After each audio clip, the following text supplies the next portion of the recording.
Hello, Eva. We are live. Nice to see you Hi, again on this Joanna. program. Great to see you. Great to see you. Hello, everyone.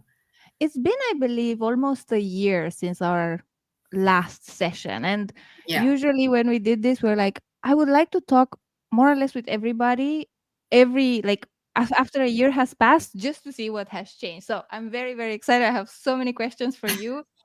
But for those who don't know you on Fair Dialogues, maybe let's do a quick intro for you, and we'll kick it off with our questions. We have a lot. I have a lot of questions. Absolutely. So, first of all, great to see you, Anna. And before I introduce myself, I would like to say what a pleasure it is to work with you every time, not just last year, but every time that we are together. And thank you very much for organizing this live session for us. For those who maybe don't know, just was it a month ago, Yeah. the fair conference? So we were, most of us were in Barcelona for the fair conference, which is incredible experience, filled with so many wonderful people. I personally learned so much. And I think the biggest takeaway for me is always the atmosphere. Also, last year and this year, energizing atmosphere. So, Anna, shout out to you. Thank you so much for doing that for all of us. And to introduce myself quickly, my name is Eva Perunicic. I am a certified facilitator for cultural intelligence. I'm representing Cultural Intelligence Center here for Europe and the Middle East regions. We are a training and consulting organization. We are specialized in cultural intelligence, which is basically evidence-based approach and framework, proven framework for navigating diverse environments. We help organizations develop cultural skills that they need to collaborate in these diverse environments. And we work with organizations from various sectors, from private to public. I personally work mostly with corporate sector. Educational sector is also huge for us, and healthcare and others, because cultural intelligence, what we call CQ, is kind of equally important in all of these spaces. Totally. And me as a general manager, I'm supporting all of our customers in these two regions, and we are based in Amsterdam, the Netherlands. So yeah, if anyone is around and is free for a cup of coffee, let me know. We can always organize to meet. Not too much. Don't make her inbox too busy. I need her. Well, Thank every time you're in Amsterdam, we can Exactly. always grab a We can coffee. all do a party together. So nice Yeah. to have you, Eva, again. I really appreciate you partnering with Fair Cultures, the conference in Barcelona. It's been great to see this community, try out the first edition we had and saying, yeah, it's okay to do it again and it's needed, and we are growing, and we are kind of seeing also the impact of some collaborations that are happening from this type of forum. For those who don't know, my name is Oana Iordechescu. I run Fair Cultures. And a month ago, we did our flagship event, which is a European annual workplace inclusion conference that brings together policymakers, academia and research, practitioners, both from an internal perspective, but also from an external perspective, like Eva, in terms of consultancy, advising, kind of building custom-made programs for this type of organizations that are really investing in the long run. And our session today is actually called Inclusive Global Teams as a Competitive Edge.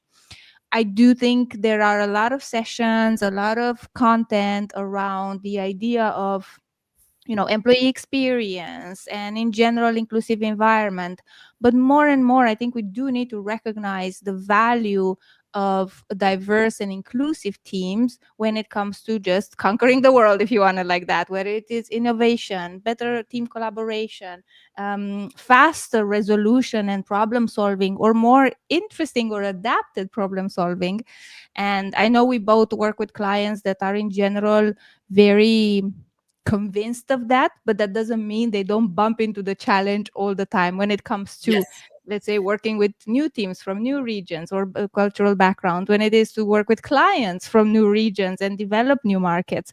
There are so many aspects that even the most, let's say, informed folks, they need to reiterate or rediscover, right? So Well, we are always saying, it's one thing to be aware, and training is great, but you need to constantly remind yourself, and to ensure that you're really creating an inclusive workplace for everyone. exactly. Yeah. For those who have joined us today, I think we had about 60 something people signed up. We'll see who joins today. You can rewatch this session, of course, at a later stage. It will live forever on the internet, Eva, so no escape there. No But pressure. no pressure. But if you have dialed in now live, just say hello to Eva, where you're dialing from. I'm super curious where our community is joining us on this session. And I'm sorry to interrupt. I cannot see the chat live, right? you will when Okay. people kind of come in. Okay. Yeah. So let's go into the I have so many things for you because we talk so often. So in a way, I know a little bit of everything that you do. You gave me the book that is most of the research that the Cultural Intelligence Center is based in. But I really want to talk a few practicalities, and I want to see a bit more your perspective because you have lived in 4 countries, right? Yes, Yeah, correct. I'm counting. Yes, correct. we're Yes. counting. You have worked with a lot of different nationalities, ethnic backgrounds. And I'm just curious, even when you work with folks which are informed and educated and, already trained sometimes, do you see some cultural blind spots that keep appearing? Do you see a pattern in what we keep missing? And maybe it would be the simplest thing to think about? Yeah, that's a very good question. I think we all have a lot of blind spots. So I do see also with people, as you said, who were exposed to different cultural environments. Mhm. I do see that, for example, one of the maybe blind spots is that they usually assume that exposure is equal to adaptability. And just because somebody has lived in 5 or 10 countries, or worked across continents or different types of organizations, doesn't really mean that they develop the capability to adapt their Mhm. own behavior Mhm. across those cultures. It's very possible, and I think it's even common to go through very rich international experience. For example, I believe I had a very rich international experience, but Mhm. I would also, prior to coming to Cultural Intelligence Center, I was behaving at what we call behavioral autopilot. So Mm. basically, doing my default styles of communication, for Mhm. example. Mhm. And this is something I think I even highlighted during my panel at the conference. One of the blind spots that we usually have is we make assumptions very easily about other people just Mhm. based on our own behavioral preferences. And just for information for everyone who is watching, behavioral preferences are simply preferences, how we prefer to go about life and work. And these are shaped by culture. So we Mhm. develop them at a very early stage of our life. And very important to state or say Mhm. is that these are there are no right or wrong here. So whichever preference you have, Mhm. it's only important that you're able to adapt to people who have maybe different preferences than you do. Mhm. All of this saying, just to say that, for example, direct communicator will usually take indirect feedback or comment as unclear, Mhm. while in fact this might be very culturally respective style of talking Mhm. for somebody who is sitting across you. So I think that's where misinterpretations begin. Also, one of the examples that we see usually in a workplace is around time. Mm-hmm. For example, a lot of people are taking punctuality or lateness as personal trait more than, or just like work ethic issue. Mm-hmm. Mm-hmm. But this is not necessarily the case. For example, in cultures, in monochronic cultures, people see time more linear. They are very into starting meetings on time, making meetings as effective, efficient as possible. Mm-hmm. Deadlines are fixed and they respect deadlines blindly. While in polychronic cultures, time is more fluid. People value relationships more, maybe flexibility is valued. So these are the differences that we see across cultures. So if somebody is coming to meetings a couple of minutes later than you do, Mm-hmm. that does not necessarily mean that they're disorganized. So I Yeah. think we are kind of labeling very easily people just because this, for example, this is how I The default setting. Yeah. this is my default setting. This is how I do things on my end. Yeah. So whatever is opposite to that, it's wrong. um, so and I mean I'm being very very honest here. Before coming to Cultural Intelligence Center, I did have many experiences where I thought this is just wrong. It should be Yeah. my way. Yeah. So basically, cultural intelligence just teaches us Mm-hmm. about. It's not important how many cultures we are exposed to. It's Mm-hmm. really what matters is how we adapt ourselves Mm-hmm. with skill to those different to those challenging maybe Mm-hmm. situations. Yeah. And I think that's the biggest difference between somebody who just functions in a diverse environment Mm-hmm. compared to somebody The who, monoculture. Yeah. yeah, yeah, Yeah. yeah, definitely. I mean, I totally relate with the deadline and appreciation of especially work-life balance. I come from a culture originally, right? I'm from Romania, and we are semi-polychronic, I would say. So Mhm. time it depends. If you're urban, if you're rural, if you're a little bit, it's still a little bit something that you stretch. It works for you, not against you. You're not against the clock that much. We are quite punctual, but we're not like religious about it like other cultures, right? And Yeah. then I worked in northern Western Europe for 10 years, and now I live in Spain. So I had to educate myself in a very kind of linear timeline perspective in the Netherlands, in Germany, and now I'm in Spain. And for me, it's a little bit more natural. But for my partner, when somebody takes 4 days to reply an email, for him it's like, this is crazy. And for me, I'm like, well, it is the norm in some places, and we work with it, not against it. So you try to make it yours, and you try to kind of create that. For those who are listening to us or seeing us, how do you identify yourself? Do you identify yourself as the default setting, if we talk about that, your original culture? Because I'm sure we have a lot of travelers and people who have moved throughout many cultures. But your original one, would it be more polychronic, or would it be more linear time, more monochronic, as Eva is saying? But going back to this, you said something. It's not so important to experience many different cultures, as it is to learn and really go deep in understanding what is your reaction, what is your perception, what is your prejudice sometimes against Yes. another.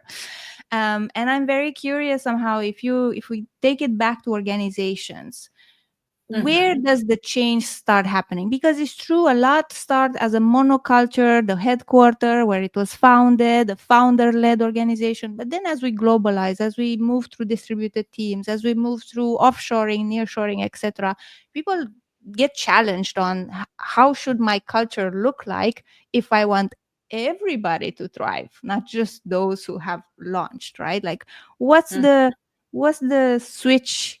What is the point of which in which transformation actually starts being felt or seen or effective? Yeah. So I think, we are working with many organizations, which means like we see different types of challenges, somewhat very similar, especially for global organizations. And I think where everything where the transformation really happens is when you start from self-awareness. That's the first Mhm. thing. When I say self-awareness, I mean mostly understanding your own behavioral preferences, because believe it or not, we don't understand them quite often. So understanding your own behavioral preferences, where you are at, and also understanding what are the challenges for you, so where you need to adapt the most on Mhm. individual level.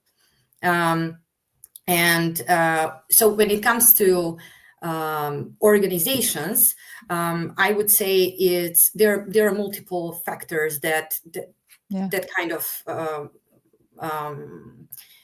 are key to how we need to when we need to change. So we work. Maybe I can give just a couple of examples Yeah. of companies that we worked with, where we saw big shifts and big Mhm. transformations. One of the organizations we worked with, their leadership wanted to make like very visible efforts to diversify their workforce. Um, Mhm. and they started hiring people, more diverse people, according Yeah. to them. So when you looked at the new team from the outside, it looked very diverse. Mhm. But when we started working with them, we started from self-awareness that I mentioned, so CQ assessment. What we noticed is that even though maybe they looked from or came from different countries, they were having almost identical behavioral preferences. And this was kind of shocking, I think, Mhm. for the team, especially because they wanted to have they actually had efforts to diversify the workforce. Yeah. So this is mostly because we have this tendency to gravitate towards people who are similar to us.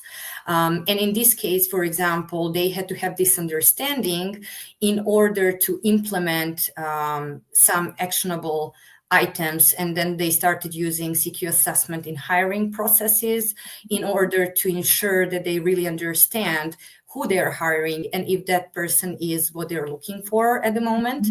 Mhm. In another example, we had a leadership program with one global company for their executives.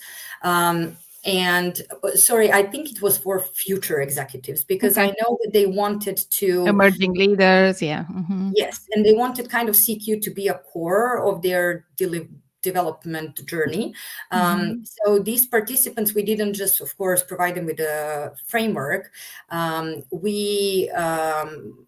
We started by mapping their behavioral preferences, so they can see where they are, where team members are. They received feedback from others in the organization using our 360 assessment. And the outcome of that, of all of these action points, was not just increase cultural intelligence score, Mhm. which means that they improve their capabilities. But what organization noticed over time is that they had higher promotional rates. They had kind of tangible business innovations that Mhm. saved millions of US dollar for that company. And what is the most important is that participants, after all the training, they said that they started understanding more clearly how cultural influence their thinking. Yeah. So they kind of started adapting beyond their default style that we talked about. And I think maybe some of the factors that are consistent when we Mhm. see these changes is go from this simple diversity. So I'm not sure Yeah. how to like Visual or. level, maybe Mhm. surface level diversity, Mhm. to kind of deeper Mhm. understanding. You need Mhm. to analyze what is happening in terms of how your people think, how they communicate, how they collaborate. Mhm. Where do you see gaps? What are the Mhm. potential challenges of all the diversity that we have, and what are the Mhm. potential benefits? So the analysis is the key. Then, of course, data that you can get from our CQ assessments. Data is really important in all the processes. So in order to make the change and transformation, we need to Mhm. understand where we are at right now.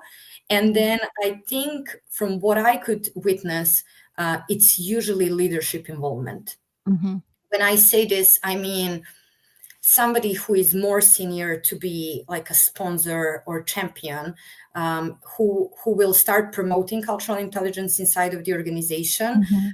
but not just promoting, but showing with their own behavior Yeah. what means to be culturally intelligent. Mhm. Mhm. So I think all of these factors kind of are very, very important, Mhm. and maybe are um, consistent when we see changes Yeah. in global organizations. And I'm hearing something of a cyclical approach. So we have the self awareness. Let's say we have this self knowledge, understanding where maybe some of my strengths are, some of my gaps are. But then there is a willingness to learn and educate. Can I operate within this set, and can I augment somehow my impact if I start working on the gaps that I have, and if I really, put into the right situations and the right scenarios my strengths. But then I need to really act on the learning that I'm having. And Exactly. I think the fourth is, do I reflect, like reflecting again and maybe communicating that to the organization? That's a little bit the role modeling that I imagine very effective, is the one where I've walked the talk, but then I'm also able to reflect and clarify a little bit the level of impact, be honest about it, right? And then being able to also communicate it and recommunicate. I feel a lot of these, let's say, champions of inclusion, champions of productivity, or any kind of people who are there as thought leaders, they're chief repeater officers, right? You need Mhm. to kind of be present with your message while showing the action. Definitely, definitely, I agree. I mean, um, it's tricky business. It's tricky business to really create inclusive space where everyone will feel heard, accepted, where everyone will thrive, where you will have in, because in our organization we have so many processes, different processes, from Mhm. hiring to onboarding to team Yeah. dynamics to leadership programs. It's very, very, very difficult to make sure that you see inclusion everywhere. Mhm. Um, but definitely the key is start first with self-reflection. Mhm. Um, there are many tricks on how we Mhm. can do Mhm. that. Maybe Mhm. I can share later on some with our participants. But the reflection of where we are now, there are some exercises that we can do as well, not just the Mhm. assessment itself. Um, and then how I can again gain understanding as well Mhm. about differences and different cultures, and understanding why somebody would act Mhm. differently Yeah. than you do, and then try adapting as much as possible, of course. Yeah. Yeah. I mean, I'm a little bit sometimes in the days where I'm a bit upset with the world. And I'm having more and more of these days when I watch the news, to be honest. But I somehow think, maybe some people will not like this, but it's not that hard. Being an inclusive leader, it's not that hard, as long as there is a willingness to do all the steps that we just talked through. But I feel this motivation piece, this Yes, curiosity, a bit of courage, because you will get it wrong. You will mess something up here and there. You will offend some people, but there is a power in learning through doing. And if you do mess up something, apologize and do it differently next time. But that courage and willingness, for me, sometimes I'm like, yes, we talk the techniques, we have the tools, but you need to want to do it. exactly. Yeah, yeah.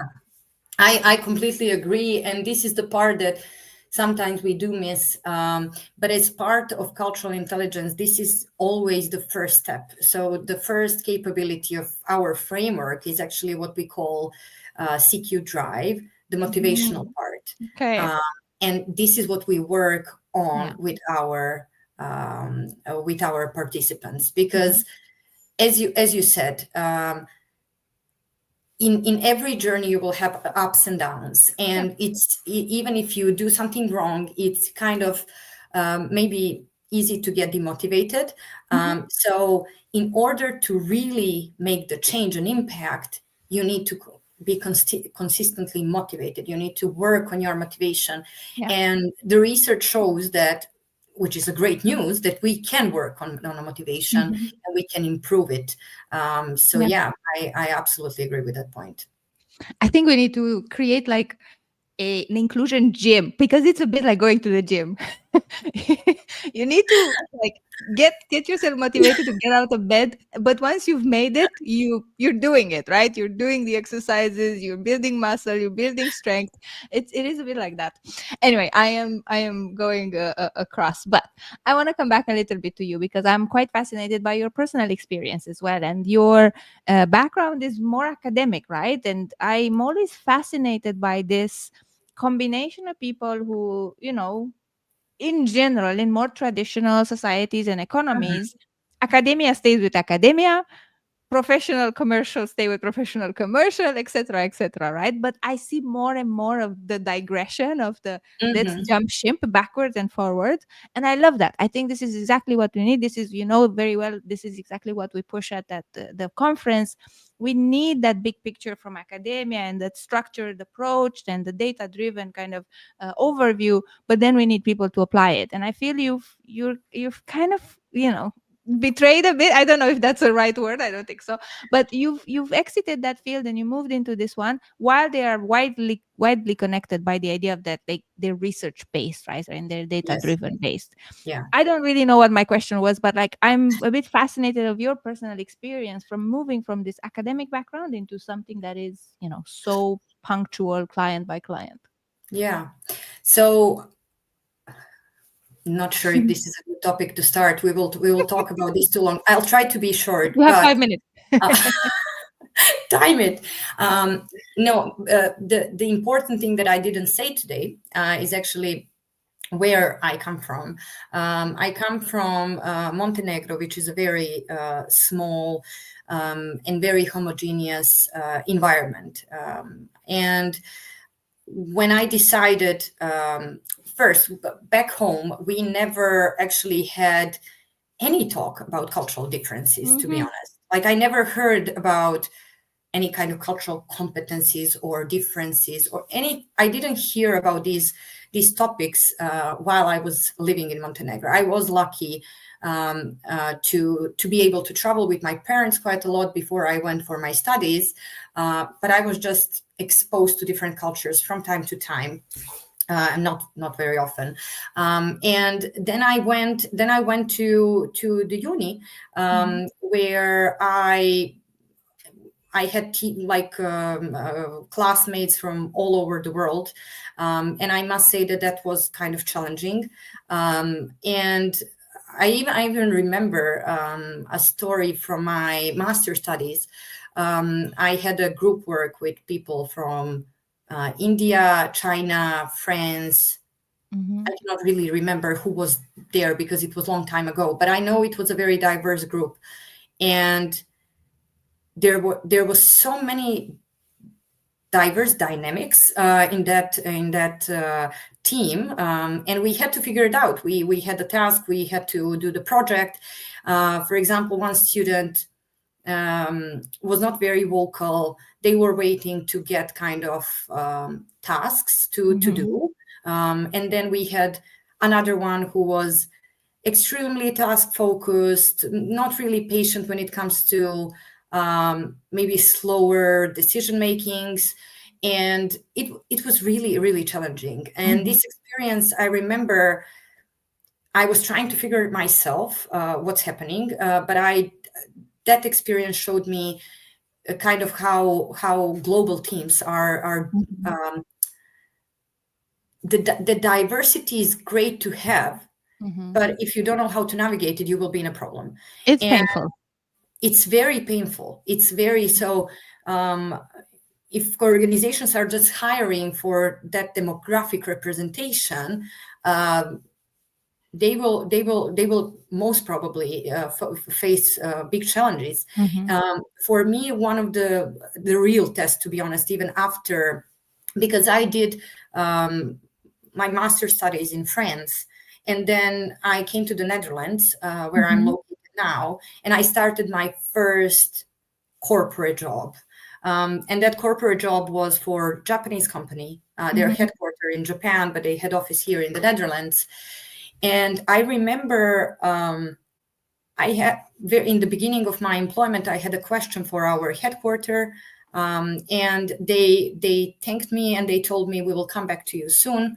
Mm. We will discuss and come back. And then 10 days later, this is on the topic that we already mentioned when you Yeah. said that Fred is upset when somebody doesn't reply for 4 days on his email.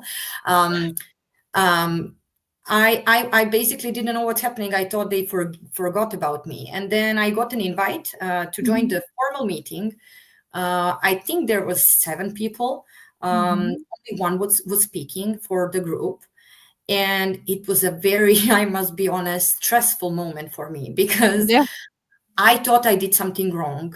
I thought I will probably get fired, or I didn't really understand what's happening. And over time, I did understand that um, everything that I was experiencing in my uni, in the global team, it's also Mhm. happening in the corporate space, Of course. where these people, the silence didn't mean that they're ignoring me. It was just, it meant that they're thinking or working on the task, and that they make decisions with the consensus behind closed doors and stuff like that.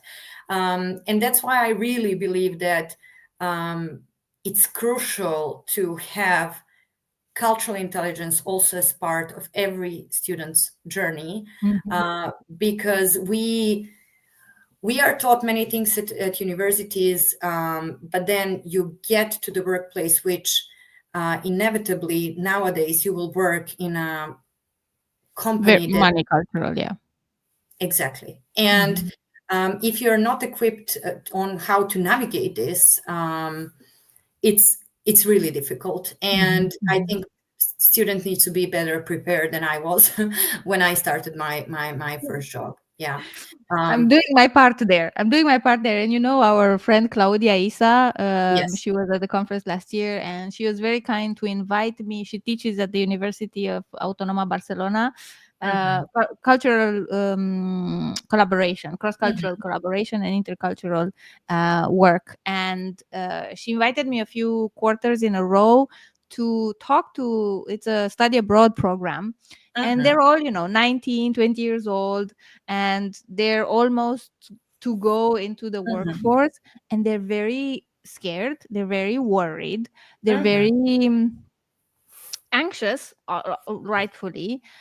Will I, I've been cuddled. They already have the study abroad program that helps them understand different cultures. They're coming from Denmark, from Sweden, from the US, from a lot of different countries. And we talk about, what to expect in the workplace, how to build an international career. And for them, it's like, wow, we should have known this like 4 years ago. We're at the end of It our would be helpful semester. even at the uni, right? For Denmark, the Danish student Totally. who came to Spain, it would be helpful. Exactly. Yeah, yeah. But that's true. That's true. I mean, maybe that's not going to happen very soon.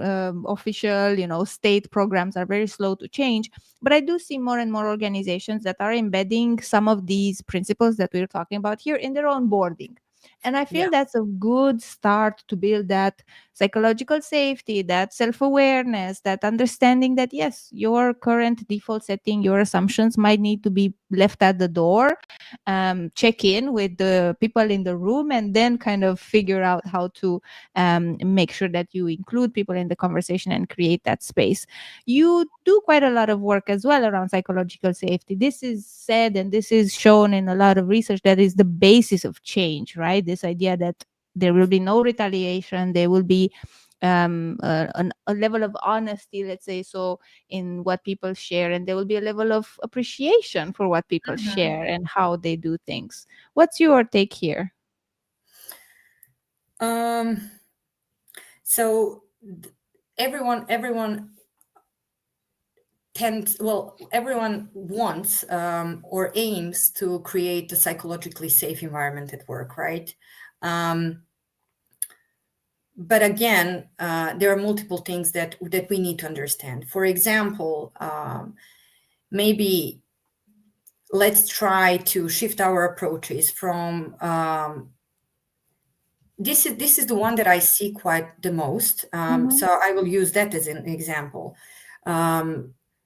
Let's stop valuing just speaking up, and let's wait to maybe be invited to Mhm. share. And I will say what I mean by this. Mhm.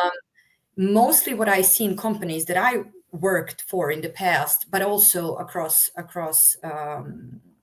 other, like from other experiences, is that usually people take silence as disengagement. Mhm. And they reward the most vocal contributors in the organization.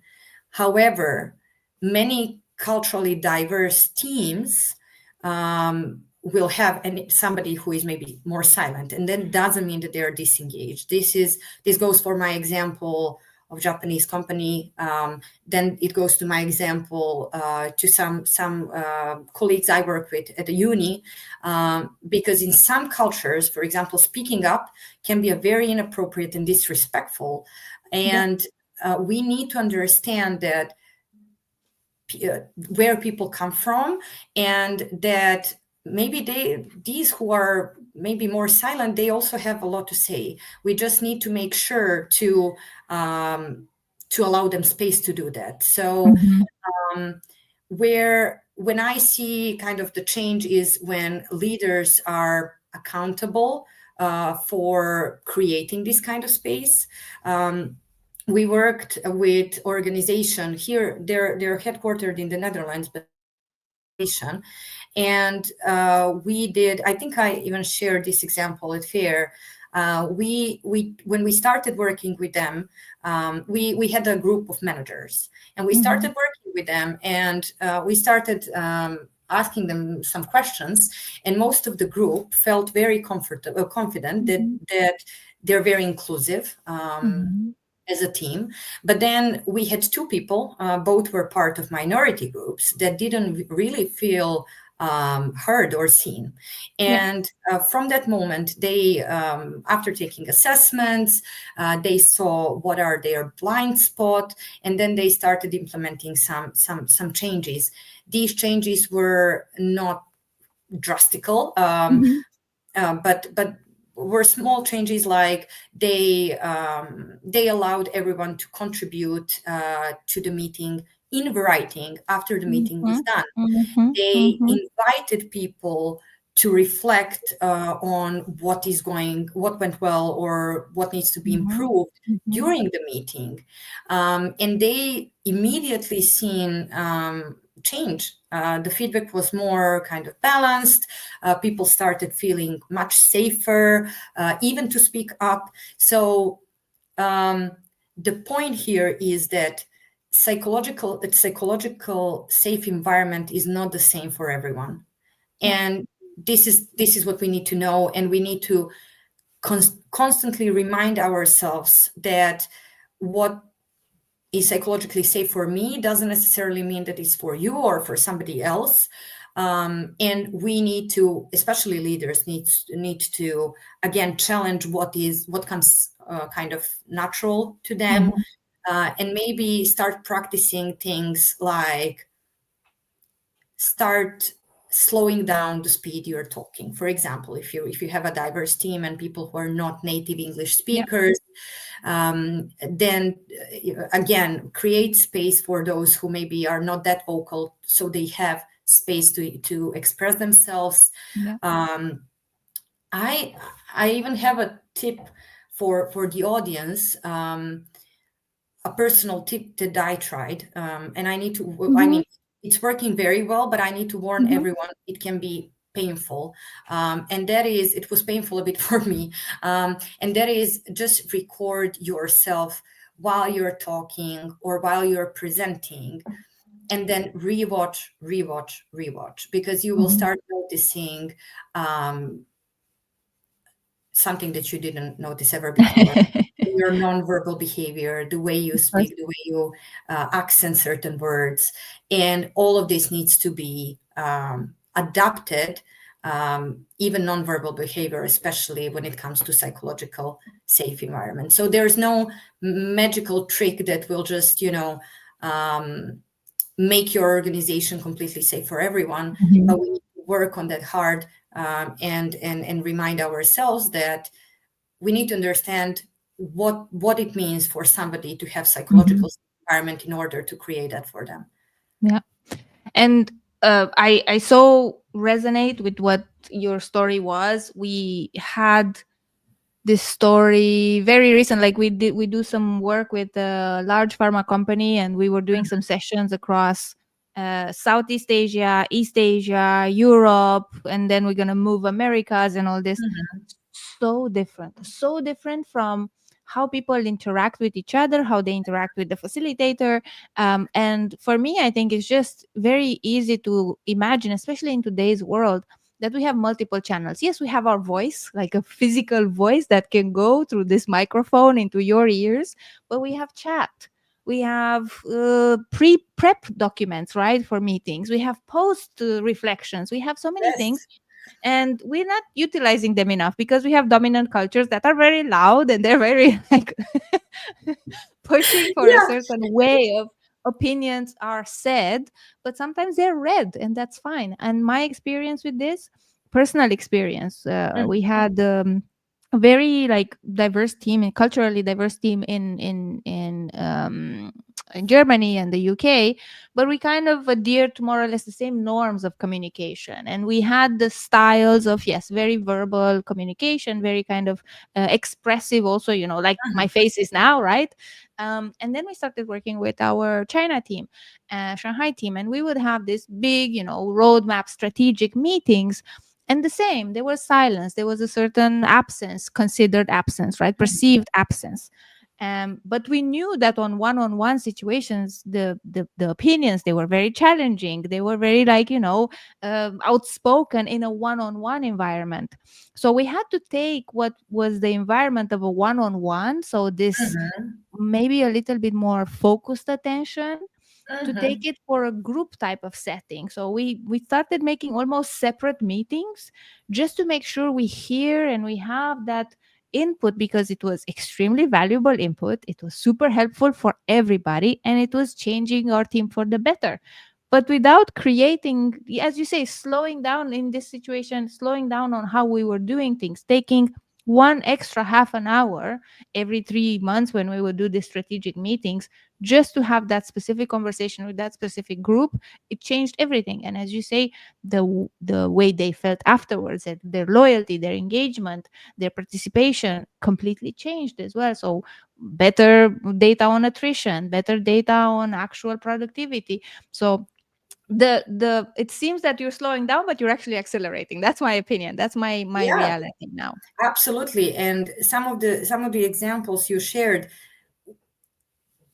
at the same time, it's difficult and it's not difficult. There are Yeah. tools now that are available to us. There are many tools, for example, for meetings or for trainings, where you can just invite people to share their completely anonymous feedback, Yeah. and this will be very valued by certain cultures. We also had, very similar to you, we had, recently, we were delivering some trainings for a global organization, and we were doing trainings for same training but for different regions, to respect different time zones. And then for, let's say, 3 regions, we got, everything was great. We Mhm. had, our client wanted us to have kind of a lot of breakout rooms to allow smaller Mhm. interactions and people to connect and to work in couples and things like that, and every region really loved it. And Mhm. then we had APAC region that came, and the feedback was not good at all. They said basically, we don't, when I say not good at all, mostly for breakout rooms, they didn't like being separated in great breakout rooms. They, for example, wanted more to be all together, and Mhm. have discussions as a group. Yeah. And this is something that, when we have understanding of what is needed, it's super easy. Mhm. But we need to get to the point, and to invest, to understand what people really need. And sometimes maybe just ask. We can just ask. Yes. Sometimes is as simple as that. However, a Yeah. lot of people are Yeah, we're not. reluctant to ask Yeah. because they don't know whether that will It's a come across mm, as offensive ask you. or where's the Yeah, line. So yeah, it can be, sometimes it can be tricky, but I for agree. sure. Sometimes it's as easy as just ask a question. Yeah, I guess if there's already a certain level of trust built in there, and there is a maybe an observation that hey, things are just not going as well as they could. What can we do different? And I think getting them involved. Super interesting. I can understand how some leaders would say, hey, this is not my problem, right? We would have HR, we have the middle managers, we have individuals who are also rightfully very responsible to to create somehow an environment around themselves through their work and through their interactions that is welcoming and inclusive. But you've mentioned this idea of like how important leadership modeling and leadership presence in this conversation is. Why do you think it matters that much? Because I am genuinely um, fascinated by this idea of like, you have some cultures that are very hierarchical. So yes, you follow the leader. If we start the song now, but so you kind of expect that. But there are so many other cultures where we are more egalitarian, we are more consensus driven, but still when it comes to inclusion, the leadership kind of input is the most expected and sought for. Is it just because it's new? Is it because it's changed? What's your observation here? I think it's just simply senior people, as I said, so senior people in the organization, they must be um, somebody we look up to in Mhm, order to adopt the behavior. When mhm, I say this, I mostly mean if we have leaders who are inclusion champions, who are when communicating, they are showing us the way this needs to be done. mhm, They are working that all the policies um, are reflecting inclusion. yeah, They are sending messages because they will communicate right with the middle management mostly. If they send these kind of messages to mhm, middle managers will then, I think it's a basically effect of um, inheriting mm, specific behaviors where if you are entry level position and you see middle managers but also leadership being mhm, inclusive champions, you will, I believe, mhm, from science perspective and our how our brains functions, that you will adopt that kind of approach and behavior. And also you will be treated that way, so you will mhm, feel heard, you will feel accepted, and then it's easier to kind of replicate that kind of behavior to others. mhm, If you're trying to put efforts only with middle management and below, and you have leadership who is not inclusive, mhm, and is showing with their actions that they are not inclusive, I think the pyramid will mhm. just, you know, Crumble, yeah. crumbled over Mhm, time. It's mhm, very tricky. It's not, I'm not saying it's not possible. I'm not saying it's the only way, but from what we see, that's the most effective mhm, way mhm. to start Okay. with leadership. Because if they understand, well, you need to, well, what I've noticed is that you need to kind of talk to them a bit differently, because Mhm, leadership is very focused on the outcomes and what this will mhm. do for my organization. But Yeah. if they understand the value of inclusion, real value of Mhm. inclusion, they will accept it and they will start behaving that way. So I think that's the best way to go, definitely.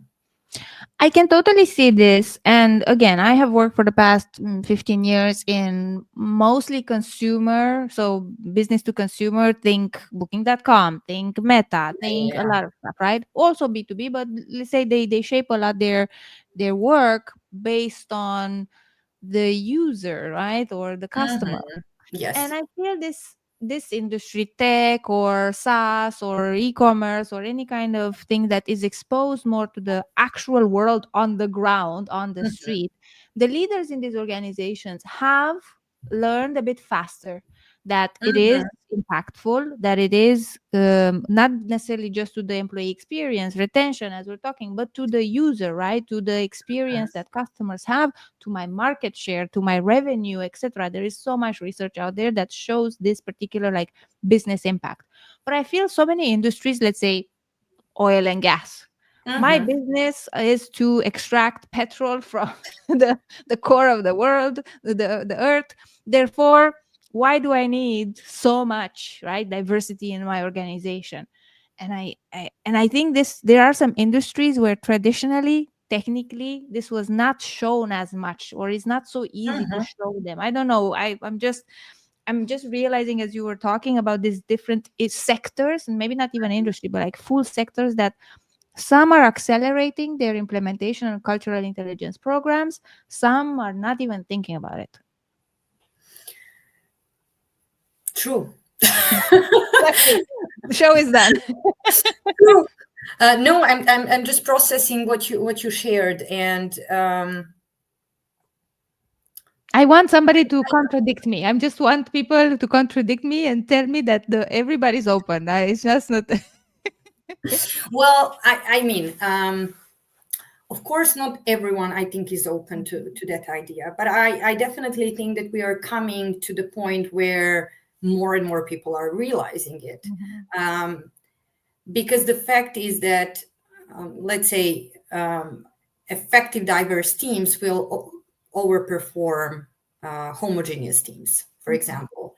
And we are talking here not just about communication styles, we are talking about outcomes such as innovation, Yeah, effectiveness, problem and solving. Sure. problem solving, and things like that. So I think that some, well, through my experience, I cannot say right now I notice this industry is more ready than this one. Let's do a I don't want. research. Let's do a study. Let's do a white paper. Let's do something because I'm Let's do curious. some research on what industry is really ready for Yeah, inclusion. amazing. um, Mhm. I think it's more about types of company, Mhm. Culture of the company. culture of the company, actually. Not, Mhm. I think it's not that connected to. Surprisingly, I do have some not surprisingly, but I do have clients in these kind of industries, like Mhm. Yeah. energy industry, and Okay, more so you're like, contradicting my yeah, I'm assumption. contradicting, yes. But I'm not saying all of them are ready. I don't know. I True. do have True. clients there. True. And but again, if I'm thinking now about my client base, Mhm. Mhm. industries are also so diverse that it's really difficult to find connection. So Mhm. maybe Mhm. it's more about, again, leadership, culture, Mhm. culture of the Mhm. company itself, Mhm. but also challenges, Yeah. because Mhm. you can ignore it until it becomes like a real problem. So Yeah. if you have a real problem and your people are constantly Mhm. facing challenges over and over again, over Mhm. time you will start asking yourself, what can I do here? Yeah. And maybe over time you will realize that there are things that you can implement that can really help your organization. Mhm. Because For sure. even in more homogeneous teams, I have a feeling when we say diverse teams, I have a feeling that a lot of people are immediately thinking 10 nationalities in a team of 15 or something like that. Mhm. We Mhm. have it's very important to address that diversity comes in all shapes. So even if you have two or three nationalities in a team, you will have different generations. You will Yeah, have people who are part of different religions, and all of these are differences that need to be addressed and can cause some challenges if not addressed. for sure. Yeah. We are very close to the end, Eva. We are Yeah. almost on the hour. It's been very fast as usual. Yeah. I want to leave our guests with something, and I'm just, usually we try to end these episodes with an outlook. What's the future looking like in what we see from here, right? We are at this point in time, Yeah. and if you're so close to the field of research of cultural intelligence and then its application in the real Mhm. world, what are some of these new capabilities that maybe we could consider practicing with more, that exercise at the gym that we were talking about? Like what are some of these capabilities that will make us champions of inclusive environments, especially when it comes to cultural intelligence? So when it comes to cultural intelligence itself, and there are four capabilities that we can continue. There is no end to how much we can develop and improve.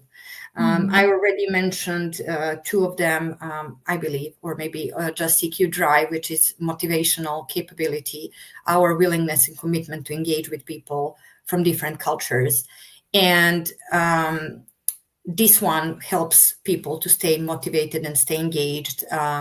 When it comes to additional capabilities, there is CQ knowledge, understanding different cultures, and also understanding what I just mentioned, that culture is not just nationality, it also includes politics, religion, identity. And then we have strategy, which is metacognitive, and action, which is behavioral, that can help us on how to plan ahead of time, how to adapt our behavior, how to be aware and present in every moment. Mhm. Mhm. Um, but if we are looking in the future, I think what we just said, I think we are coming to maybe a turning point where we will Mhm. not have cultural intelligence as a nice to have. Mhm. It will be as a nice to have, or just part of some leadership program. I think we will go into embedding cultural intelligence in the organization. When I say this, I mean all of the processes that we mentioned, from how you promote people to how you lead people, what is your team dynamic, um, Mhm. and and then, of course, we mentioned, we talked about CQ champions. Mhm. Um, I'm always encouraging organizations I work with to Mhm. identify people according to them who would be the best CQ champions. Usually, I see that these are people from HR roles, L&D roles, or some team leads Mhm. who understand deeply CQ, Mhm. Mhm. and they can keep it alive even after training. They can interpret CQ, for example, feedback reports. So the Mhm. assessment when it's done, they can help with the results, and how to work on these. But I cannot end this call and not mention AI. If we are talking in Mhm. the next 5 years, I think it's a huge part of already of the world, and I cannot even imagine what's going to happen in 5 years' time. Yeah. But AI now is part of a lot of these processes, right? From recruitment to performance reviews, and Assessment. assess exactly anything really. And we need to talk about bias, because we need to make sure that we understand that AI depends on human input, and it doesn't operate in a, I don't know, vacuum.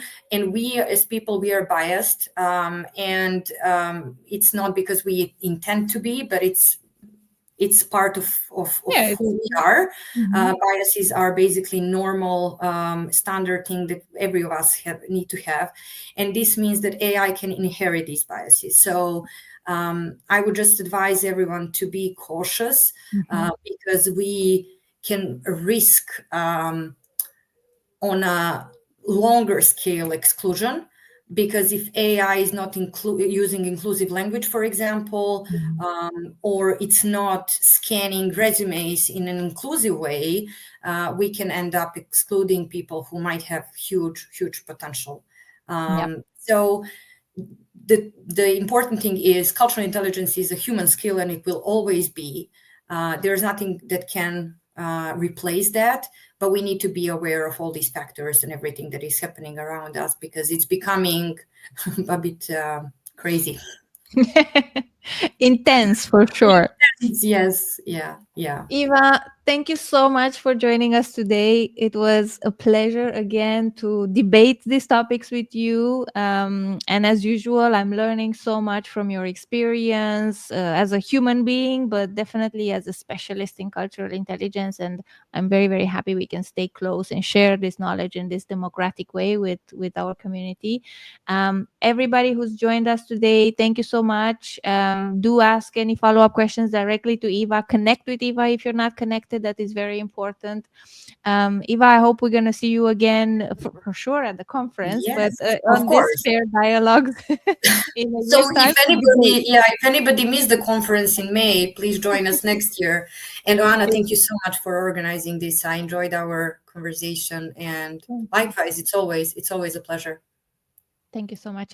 I will see you soon, everybody. Next week, we're talking with Ritu Kiran about neurodiversity, inclusion in the workplace, the whole person perspective, something kind of similar, but not so much. So we're going to go deeper on how we actually engage demographics that are, we're discovering more and more. Eva, I wish you a lovely day ahead. Everybody who's joined us, thank you so much. We'll see you next week. Thank you.